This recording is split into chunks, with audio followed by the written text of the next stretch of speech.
ಈ ಪಾರ್ಕು ಕಂಪ್ಲೀಟಾಗಿ ಎಲ್ಲ ಹಾಳಾಗಿತ್ತು. ತುಂಬ ಹಿಂದೆ ಡೆವಲಪ್ ಆಗಿ ಅದು ಹಾಗೆ ಹಾಳು ಬಿದ್ದೋಗಿ ಬಿದ್ರದ್ದು ಮಳೆಗಳು ಇದ್ರ ತುಂಬ ತುಂಬಿಕೊಂಡು ಬರೀ ಇಲ್ಲಿಗಲ್ ಆ್ಯಕ್ಟಿವಿಟೀಸ್ ನಡೀತಿದೆ ಅಂತ ತುಂಬ ಕಂಪ್ಲೇಂಟ್ ಆದಮೇಲೆ ಇದಕ್ಕೆ MLA ಅವರು ಆಮೇಲೆ ಕಾರ್ಪೊರೇಷನ್ ಫಂಡು ಎಲ್ಲ ಆಲ್ಮೋಸ್ಟ್ 1 ಕೋಟಿ ಮೇಲಾಗಿತ್ತು. ಫುಲ್ ಕಾಂಪೌಂಡು ಮತ್ತು ಕಾಂಪೌಂಡ್ ಗ್ರಿಲ್ಸು ಎಲ್ಲ ಹೊಸದಾಗಿ ಹಾಕಿದ್ದು.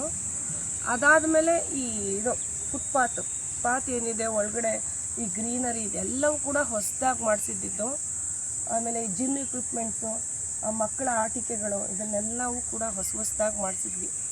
ಮೊದಲು ಪಾರ್ಕ್ ಡೆವಲಪ್ಮೆಂಟ್ ಆದಾಗ ಡೇ ಆ್ಯಂಡ್ ನೈಟ್ಗೆ 2 ಸೆಕ್ಯೂರಿಟಿನ ಹಾಕ್ಸಿದ್ದು. ಇವಾಗ ಇಲ್ಲಿ ಒಬ್ಬರು ಕೂಡ ಸೆಕ್ಯೂರಿಟಿ ಇಲ್ಲ. ನಾನು ಇನ್ಚಾರ್ಜ್ ಅವ್ರಿಗೆ ಕಾಲ್ ಮಾಡಿ ಕೇಳಿದಾಗ ಮೇಡಮ್ ಇದ್ದಾರೆ, ಡೇನಲ್ಲಿ ಸೆಕ್ಯೂರಿಟಿ ಹಾಕಿದ್ದೀವಿ ಅಂತಾರೆ. ಬಟ್ ಒಂದಿನೂ ಕೂಡ ನಾನೇ ಬೆಳಗ್ಗೆ ಹೊತ್ತು ವಾಕಿಂಗ್ ಬರ್ತೀನಿ, ಒಂದಿನ ಸೆಕ್ಯೂರಿಟಿ ಇರಲ್ಲ. ಕಸ ನೋಡಿ, ಒಂದು ದಿನಕ್ಕೂ ಕೂಡ ಕಸ ಗುಡಿಸೋರಿಲ್ಲ. ಅಲ್ಲಿ ಮೇಂಟೆನೆನ್ಸಲ್ಲಿ ಪಾರ್ಕ್ ಸೇರಿಕೊಂಡಿದೆ, ಮೇಂಟೈನ್ ಆಗ್ತಿದೆ ಅಂತ ಬಿಲ್ ತೋರಿಸ್ತಾರೆ, ಮೇಂಟೆನೆನ್ಸ್ ಅಂತ ತೋರಿಸ್ತಾರೆ.